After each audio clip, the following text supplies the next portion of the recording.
गुरु प्यारी साथ संगत जी, आप सभी को प्यार भरी राधा स्वामी जी। आज जो हम आपको साखी सुनाने जा रहे हैं वो साखी संत दादू दयाल जी की है। जहाँ संत दादू दयाल जी रहते थे, जहाँ उसकी झोपड़ी थी, उसके पड़ोस में कोई गांव था और उस गांव में कोई चोर किसी के घर घुस गया था। किसी के घर के अंदर घुस गया था और उसने उनका सामान चोरी करना चाहा। जब घर वालों को पता चला तो वो घर वाले चोर चोर करके उसके पीछे लग गए सब। अब जैसे किसी को पता लगा, आवाज लगाई, चोर चोर की आवाज जब लोगों ने सुनी इधर उधर से, तो सब ने कहा पकड़ो पकड़ो, घेरो, इसको जाने नहीं देना है। कई चोरियां हुई हैं पहले भी गांव में, यही है। दिन में घर वाले कहीं अपना काम काज से चले जाते हैं और इसका काम यही है, घर का जो सामान होता है उनका खाने पीने का वो सब कुछ लेके ये चला जाता है। अब उस चोर के पीछे पूरा गांव लग गया था। अब चोर ने इधर उधर देखा, कहीं छिपने की जगह नहीं थी, तो उसने सोचा कि इस कुटिया में चल और महात्मा से कहे कि महात्मा ही बचा सकता है, कोई और जरिया है नहीं, कहीं और छिपने की जगह है नहीं, इधर उधर से सबने घेर लिया है और तेरे को मारेंगे बहुत। तो जब वो संत दादू दयाल की कुटिया में घुसा अंदर और उसके पैरों में गिर पड़ा, कहने लगा महात्मा मैं चोर हूँ। उसने बिल्कुल साफ साफ बता दिया कि महात्मा जी मैं एक चोर हूँ और मैं किसी के घर में दिन में ही कुछ सामान निकालने के लिए उसके घर में अंदर घुसा था और घर वालों को, गांव वालों को, अड़ोसी पड़ोसी को पता लग गया था और उन्होंने चोर चोर करके सारा गांव मेरे पीछे लग गया है, सबने घेर लिया इधर उधर से और अब मेरे को कहीं छिपने की जगह नहीं है, मेरे को आप ही बचा लो। तो संत दादू दयाल जी कहने लगे भाई मेरे पास कहाँ छिपने की जगह है, मैं कहाँ छिपाऊं आपको, आप अपनी जान बचा लो, आप यहाँ से चले जाओ।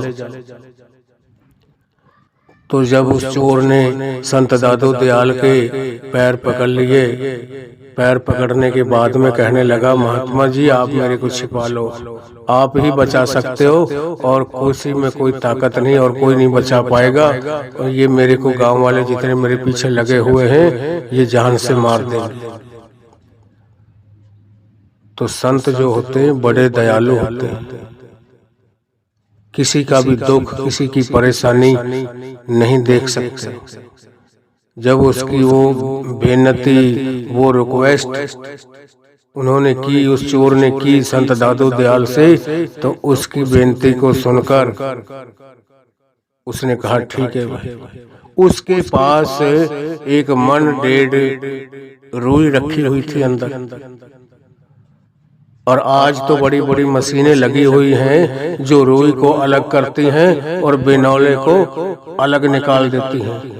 उस वक्त खाती जो थे वो बनाया के देते थे लकड़ी का, और वो हाथ से घुमाना पड़ता था, उसमें से रुई आगे निकल जाती थी और जो बिनौला होता है रुई के अंदर वो पीछे गिर पड़ता था। अब वो इस काम में लगा हुआ था और मालिक के भजन बंद की मालिक की तरफ भी अपना ख्याल जोड़ा हुआ था। तो जब उस चोर ने मजबूर किया, कहने लगा ठीक है भाई मेरे पास कहीं दुबकने की, कहीं छिपने की और कोई जगह तो है नहीं, ये थोड़ी रुई रखी है, ठीक है इसी के नीचे छिप जाओ आप। तो संत दादू दयाल ने उस रुई को उठाया और चोर से कहा कि इसके नीचे छिप जाओ आप। जब उसके नीचे छिप गए वो चोर, इतने में ही वो गांव वाले आ गए पीछे से। वो देख तो रहे थे कि वो जो चोर है वो महात्मा की कुटिया में बढ़ चुका है, अब काबू भी ठीक आएगा। जब वो गांव वालों ने आके पूछा संत दादू दयाल से कि महात्मा हमारा एक चोर है, वो हमारे डेली कभी किसी का कभी किसी की चोरी करता है। घर परिवार वाले अपने मेहनत मजदूरी करने के लिए घर से चले जाते हैं, कोई ताले वगैरह होते नहीं थे, कच्चे छान छप्पर हुआ करते थे, और आगे से वो किसी कांटेदार झाड़ियों को उनको काट कर आगे लगा दिया करते थे ताकि कोई कुत्ता बिल्ली अंदर ना घुसे। और वो उसका ये काम था कि वो उनका घर का जो खाने पीने का सामान हुआ करता था वो सबको बांधता था और लेके चला जाता था। अब वो जिस दिन पकड़ा गया गांव वाले सब पीछे लग गए और वहां जाके संत दादू दयाल की कुटिया में जाकर छिपा, और वो गांव वालों ने जाके पूछा कि महात्मा हमारा एक चोर आया है आपकी कुटिया में। तो संत दादू दयाल जी कहने लगे हाँ भाई आया है। कहने लगे तो कहाँ है वो, निकालो उसको बाहर। संत दादू दयाल जी कहने लगे कि इस रुई के नीचे है। जब संत दादू दयाल ने रुई का नाम लिया, वही उसके पास 1 मन या 1.5 मन के करीब थी वो रुई अंदर रखी हुई। जब उसने रुई का ही नाम ले दिया और कहीं छिपने की जगह नहीं थी, तो उस चोर को लगा कि इस महात्मा ने तो मरवा दिया मेरे को। वो अंदर पसीने में भीग गया एकदम कि अब ये गांव वाले मेरे को निकालेंगे और बाहर डंडों से मारेंगे मेरे को और जान से खत्म कर देंगे। जब संत दादू दयाल ने कहा कि भाई, जैसे उन्होंने पूछा कि महात्मा हमारा एक चोर आया है आपकी झोपड़ी में, संत दादू दयाल जी कहने लगे हाँ भाई आया है। उन्होंने पूछा कि कहाँ है वो। कहने लगे संत दादू दयाल कि इस रुई के नीचे है। अब चोर तो घबरा गया कि मैं अगर इसका वो आसरा ना लेता, कहीं निकल जाता, अपनी हिम्मत दिखाकर फिर भी बच जाता, मगर इसने मेरे को छिपा भी लिया और इनको बता भी दिया। अब ये मेरे को इसके रुई के नीचे से निकालेंगे और मेरे को बुरी तरह से मारेंगे। वो एकदम से पसीने में भीग गया। जब संत दादू दयाल ने कहा कि भाई इस रुई के नीचे है, निकाल लो, तो वो गांव वाले कहने लगे कि अगर महात्मा यहाँ होता तो आप ऐसे कहते उसको। वो एक दूसरे से कहने लगा रे भाई यहाँ नहीं है। उसने तो महात्मा की इस झोपड़ी का ओटक ली है और इसके ओटक लेके इसकी और वो कहीं निकल गया दूर। हमें ये लगा कि वो महात्मा की कुटिया में घुस गया है, महात्मा के पास छिप गया है, मगर वो यहाँ है नहीं। जब उसने सच बता दिया था सब कुछ, तो उन्होंने उस रुई को चेक नहीं किया। कहने लगे महात्मा यहाँ नहीं है, वो तो कहीं चला गया। अगर यहाँ होता, जब उन्होंने मना कर दिया, उसने कहा ना कि भाई, वो गांव वाले कहने लगे कि हमारे एक चोर आया है, तो वो महात्मा संत दादू दयाल कहने लगे हाँ आया है। कहने लगे वो कहाँ है। उसने कहा इस रुई के नीचे है। तो जब उसने रुई का नाम लिया और कोई जगह छुपने वाली नहीं थी, वो कहने लगे कि भाई और तो कोई जगह छुपने की है ही नहीं, ये इसके पास ये थोड़ी रुई रखी है, इसके पास कहाँ। वो तो इसका उसने एक सहारा लिया है, इसका ओला लेकर वो कहीं निकल गए लंबे। हमें ऐसा लग रहा था कि वो महात्मा की कुटिया में जाकर छिप गया है। जब उन्होंने कहा कि भाई यहाँ नहीं है, चलो, वो तो कहीं निकल गया। इस झोपड़ी का ओला लेकर, इसका सहारा लेकर कि मैं उनको दिखाई नहीं दूंगा, और तो इधर उधर से दूर दूर से नजर पड़ती है, इस झोपड़ी के पीछे की तरफ होके और अपने आप को छिपा के कहीं दूर निकल गया है। अब वो हाथ आने वाला नहीं।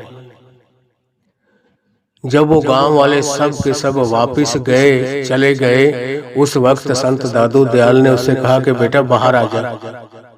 जब वो उसने रुई उठाई तो वो नीचे से निकला तो पूरा पसीने से भीगा हुआ था।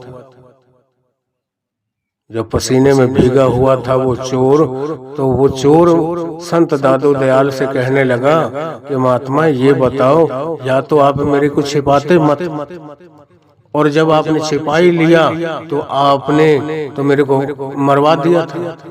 आपने तो उन गांव वालों को साफ साफ बता दिया। उन्होंने पूछा कि हमारा चोर आया है यहाँ। आपने उनसे कहा हाँ भाई आया है। उन्होंने पूछा कहाँ है, तो आपने उनसे कह दिया कि इस रुई के नीचे है।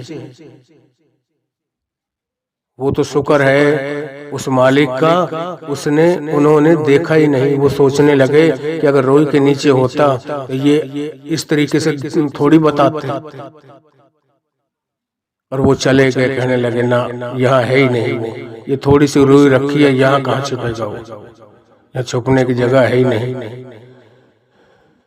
तो जब उसने कहा कि महात्मा आपने तो छिपा भी लिया और मेरे को बता भी दिया, आप तो मेरे को मरवा देते, ये तो शुक्र है, मेरी किस्मत है जो उन्होंने देखा नहीं नीचे से। अगर रुई के नीचे से मेरे को निकाल लेते तो मेरे को तो मार मार के मेरा बुरा हाल कर देते। उस वक्त संत दादू दयाल ने उस चोर से कहा कि भाई मैंने बताया नहीं, मैंने तो आपके ऊपर सच का पर्दा डाला है, और जो सच का पर्दा होता है ना, वो पर्दा फांस कभी होता नहीं, उस पर्दे को कोई हटा नहीं सकता। पर्दे किनके हटते हैं, पर्दे किनके ओपन होते हैं, जो झूठ बोलते हैं, झूठे होते हैं।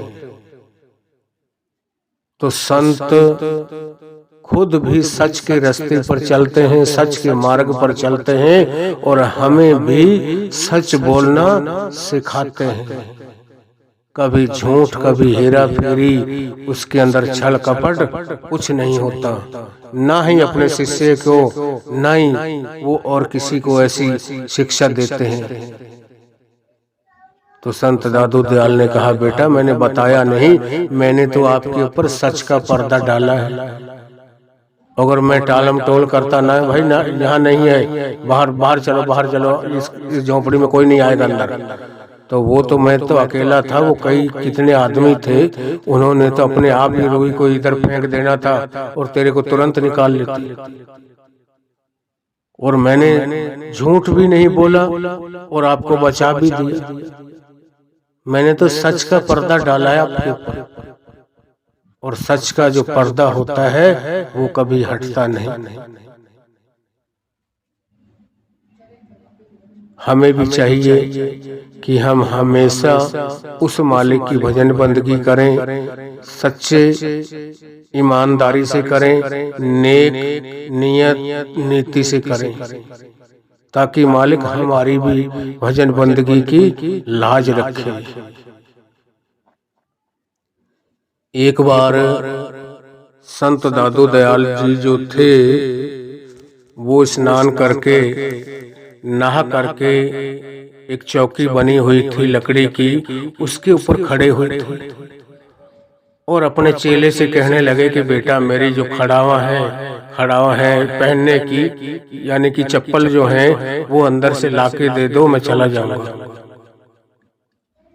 अब वो संत दादू दयाल जो थे शरीर में बहुत दुबले पतले थे, बहुत हल्का शरीर था उनका, 30-40 किलो से ज्यादा नहीं था। अब जो उनका चेला था रजब, वो पहलवानी किया करता था, वो बहुत तगड़ा था। अब उसने वो चप्पल तो लाकर नहीं दी संत दादू दयाल को, वो नहाकर खड़े थे चौकी के ऊपर। तो वो कहने लगे कि महात्मा जी आप यहीं चौकी पे खड़े रहो, मैं आपको चौकी समेत अंदर उठा के ले चलता हूँ। तो संत दादू दयाल ने बहुत मना किया कि नहीं बेटा अब मत उठाओ, ऐसा गलत काम मत करो, मेरी चप्पल अंदर से लेके आओ, खड़ावा जो थी, और मैं उनको पहन के अंदर जाऊंगा, जाकर के मैं कपड़े चेंज कर लूं।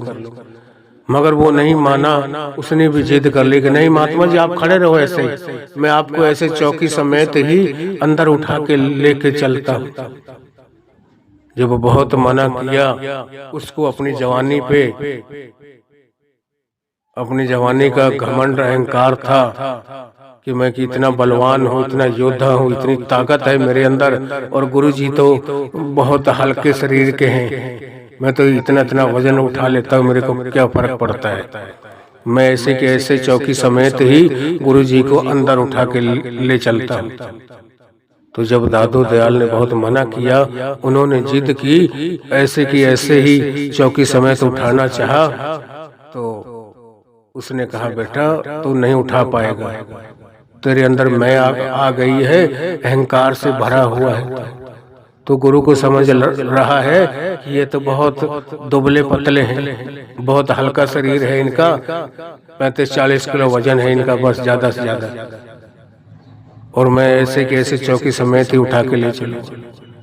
जब वो नहीं माने तो वो खड़ा हो गया, जैसे थोड़ी आंखें बंद करी, ध्यान अंदर लगाया, तो उसका तो वजन इतना हो चुका था, उसने इतना जोर लगाया, इतनी कोशिश करी, मगर वो टस से मस नहीं कर सका, थोड़ा सा भी 1 इंच भर भी इधर उधर उसको सरका नहीं सका आगे पीछे, इतना वजन उसके अंदर आ गया था। गुरु तो बहुत बड़ी हस्ती होते हैं, पर्वत को राई करें राई को पर्वत, वो राई को पर्वत कर सकते हैं और पर्वत को राई कर सकते हैं। हमें कभी भी गुरु के ऊपर ये नहीं सोचना चाहिए कि मैं बड़ा बलवान हूँ, मैं बड़ा ताकतवर हूँ और गुरु बहुत हल्के हैं, मैं तो इनको उठा के ले चलूंगा। गुरु जब अपना थोड़ी भी वो कुछ दिखाना चाहे ना, तो शिष्य क्या है, शिष्य तो कुछ नहीं कर सकता। शिष्य वो अभी जान ही नहीं पाया अपने गुरु की हस्ती को कि गुरु क्या चीज है। उसके बाद जो उसका मान था, घमंड था, उसका सारा अहंकार खत्म हो गया, अंदर गया, सर झुका हुआ था, अपने आप के शरीर को देखता था कि अरे मैं तो इतना वजन उठा लेता हूँ, इतना बलवान था, कुश्ती करने जाता हूँ अखाड़े में, और गुरु की भी सेवा करता था पूरी। गुरु के हुक्म में भी बहुत था, मगर उस दिन पता नहीं उसकी मति को क्या हो गया, और उसके मन में आ गया कि नहीं गुरुजी आप ऐसे कैसे स्नान कर लिया आपने, और खड़े रहो, मैं आपको चौकी समेत उठा के अंदर लेके चलता हूँ। और बहुत मना करने के बावजूद भी वो नहीं माना। तो जब वो उठाने की वो जिद कर ली उसने, तो गुरु भी कहने लगे ठीक है भाई, उठा, इस चौकी समेत ले चल मेरे को अंदर। अब उसने तो 1 इंच भर भी इधर उधर नहीं सरका पाया, पूरा जतन कर लिया, पूरा जोर लगा लिया, मगर वो कहाँ हिलने वाली थी। गुरु तो कुल मालिक होते हैं, खुद परमात्मा होते हैं, हमारे जैसा शरीर लेकर आते हैं हमारे बीच में, हमें अपने साथ जोड़ने के लिए।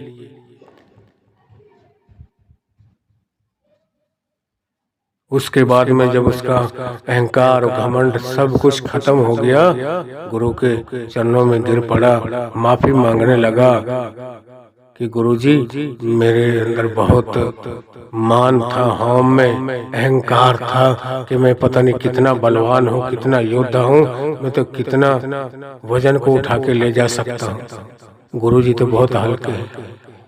सिर झुक गया उसका शर्म से नीचे, सोचने लगा मन ही मन में कि मैं तो सोचता था गुरुजी इतने हल्के हैं बिल्कुल, और मैं तो इसको चाहे कहीं से कहीं तक ले जा सकता हूँ, 5-10 किलोमीटर भी उठा के ले जा सकता हूँ, इतनी ताकत थी मेरे अंदर। तो आज क्या हो गया।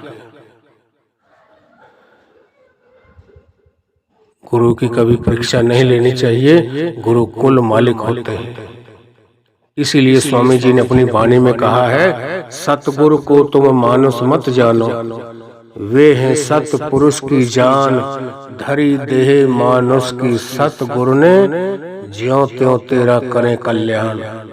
हमारा वो कल्याण करने के लिए, हमारा उद्धार करने के लिए, हमको इन बंधनों से छुटकारा दिलाने के लिए हमारे जैसा शरीर धारण करके वो हमारे बीच में आते हैं। हमें गुरु की पहचान कब होती है? जब हम 9 द्वारों में से अपने ख्याल को निकालकर 10वें में प्रवेश करते हैं, तीसरी आंख को खोल लेते हैं जो शिव नेत्र आंख है। तब हमें गुरु का पता चलता है कि गुरु क्या है, क्या हस्ती है ये। जब तक इन आंखों से नीचे नीचे हम बैठे हैं, जब तक हमें वो हमारे जैसा ही इंसान दिखाई देता है। इसीलिए साईं बुल्ले शाह ने अपनी वाणी में कहा है अपने गुरु के बारे में। उसने जब कमाई की, अंदर उसका 10वां द्वार खुला और अंदर सुरत चढ़ी उसकी सारे खंडों ब्रह्मंडों से गुजरती हुई और गई सतलोक, तो वहां भी वही शाह इनायत उस सिंहासन पर बैठे हुए थे।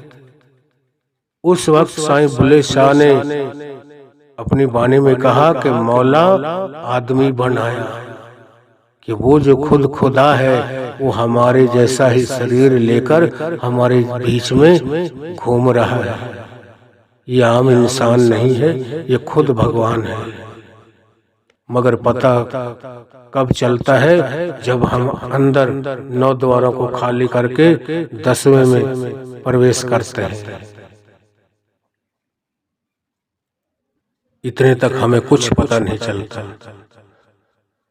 तो उसके बाद में जो रजब था, संत दादू दयाल के इतने हर वक्त उसमें हाजिर रहता था। कोई भी काम काज कुछ भी हो, कभी उसने फिर मैं जो हमें अहंकार था सब कुछ खत्म हो गया उसका। जिस दिन उसने उठाना चाहा और उठा तक नहीं। उसके बाद फिर वो इतना लायक सेवादार बन चुका था, इतना उसका कि गुरु भी मजबूर होकर उसको अपनी गुरु गद्दी देनी पड़ी। उसी को रजब को गद्दी देकर चले गए थे संत दादू दयाल जी। एक बार कहीं जा रहे थे संत दादू दयाल जी, और भी 3-4 उनके चेले थे और रजब भी था बीच में। तो रजब थोड़ा पीछे रुक गया, आगे देखा तो आगे कोई नाला था पानी का, जिसमें कींच वगैरह बनी हुई थी। नीचे उन्होंने बाकी चेलों ने कहा कि गुरुजी आप थोड़ा यहाँ खड़े हो जाओ, हम ईंट पत्थर लाते हैं। कोई मिट्टी लाने लग गया, किसी ने कोई ईंट उठाई, किसी ने पत्थर उठाया कि इनको हम जमा देते हैं और आप उनके ऊपर पैर रख के इस नाले को पार कर लीजिएगा। ये जहाँ कींच बनी हुई है, गंदा पानी भरा हुआ है। तो गुरुजी खड़े हुए थे। इतने में ही पीछे से रजब चला गया। रजब कहने लगा गुरुजी चलो, कैसे खड़े हो आप?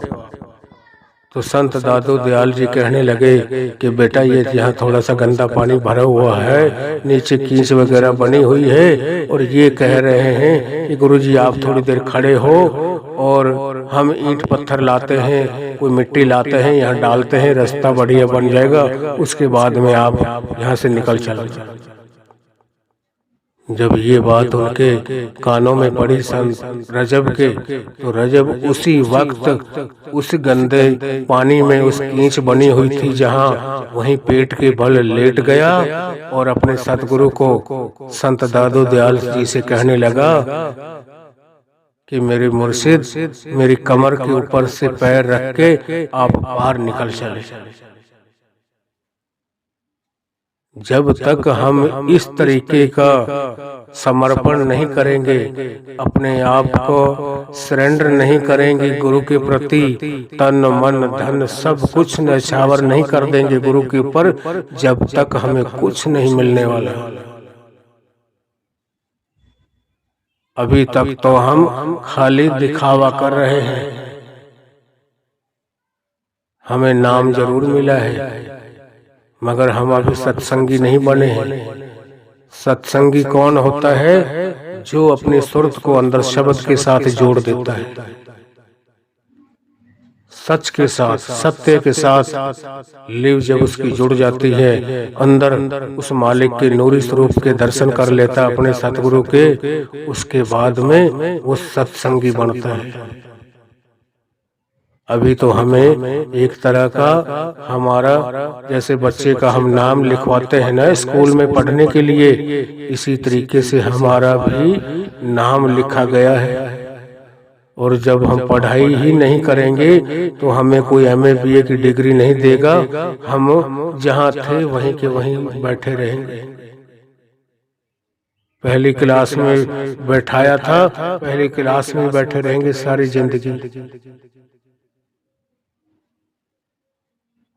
जब तक हम कमाई नहीं करते, अंदर की सीढ़ियों को नहीं चढ़ते, जब तक हमें कुछ नहीं मिलता। तो हमें भी चाहिए इस साखी को सुनकर हम भी उस मालिक की भजन बंदगी करें और उस मालिक को खुश करें, ताकि मालिक हमारी भी लाज रखे, हमारा परमार्थ भी बनाएगा और स्वार्थ भी बनाएगा। मगर पहले हमें उस कुल मालिक के प्रति अपने आप को सरेंडर करना पड़ेगा। अपने इस तन मन धन का सब कुछ अपने गुरु के प्रति उसके ऊपर अर्पण करना पड़ेगा, न्यौछावर करना पड़ेगा, तब जाकर हमें कुछ मिलेगा। कर कृपा का मतलब है कर और पा। इस करनी को कर बाबा जी कहते हैं, भाई यह करनी का मार्ग है, बातों का मजबूर नहीं है। हम क्या करते हैं, बातों से तो किसी का नंबर नहीं आने देते, बात पे बात, बातों पे बात, दूसरे का नंबर नहीं आने देते, मगर हम करनी नहीं करते। जब हम कथनी को छोड़कर करने में आएंगे, तब जाकर हमारा कुछ बनेगा, तब मालिक खुश होते हैं। और हमें कई सत्संगी क्या करते हैं, सुमरन कर लिया, ना भजन को सुना, ना सतगुरु के स्वरूप का ध्यान किया। जब तक सुमरन भजन और ध्यान तीनों चीजें नहीं होंगी, तब तक कुछ नहीं होगा। सुमरन तो ऐसा है जैसा कि हमने खाना बनाकर रख दिया, अंदर जो भजन सुनना है वो खाने को खाना है। सतगुरु के स्वरूप का ध्यान करना वो ऊपर से जैसे पानी पीना है। सुमरन भजन और ध्यान, जब तक हम तीनों बराबर नहीं करते, तब तक हमारा पार उतारा नहीं होता। हमें चाहिए बिगर नांगा हर रोज, कैसी भी मालिक हमारे को परिस्थिति में रखे, दुख सुख कैसी भी हमारे ऊपर कोई घड़ी आए, मगर हम अपने भजन सुमरन को कभी नांगा ना करें। मन लगे या मत लगे, हमें जरूर ड्यूटी समझ के बैठे, चाहे फर्ज समझ कर बैठे, हमें मालिक की भजन बंदगी जरूर करनी है, ताकि वो हमारा सतगुरु, हमारा मालिक हमारे ऊपर खुश हो जाए। और जब मालिक खुश हो गया, हमारा सब कुछ बन गया, हम उसकी गोद में जाकर बैठे। उस वक्त मालिक हमारी भक्ति की लाज जरूर रखता है।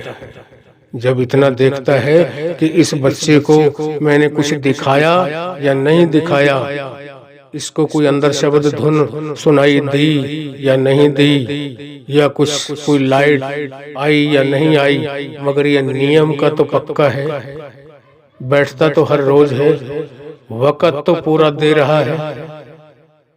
जब तक हम पूरा वक्त नहीं देंगे, मालिक के हुक्म, मालिक के भाने में नहीं रहेंगे, तब तक हमें कुछ नहीं मिलने वाला। तो हमें भी चाहिए इस साखी द्वारा अपने आप को सुधारे, अपना जीवन सुधारे। अगर आप हमारे रूहानी साखियाँ चैनल पर नए हैं तो हमारे चैनल को लाइक व सब्सक्राइब करना ना भूलें। राधा स्वामी जी।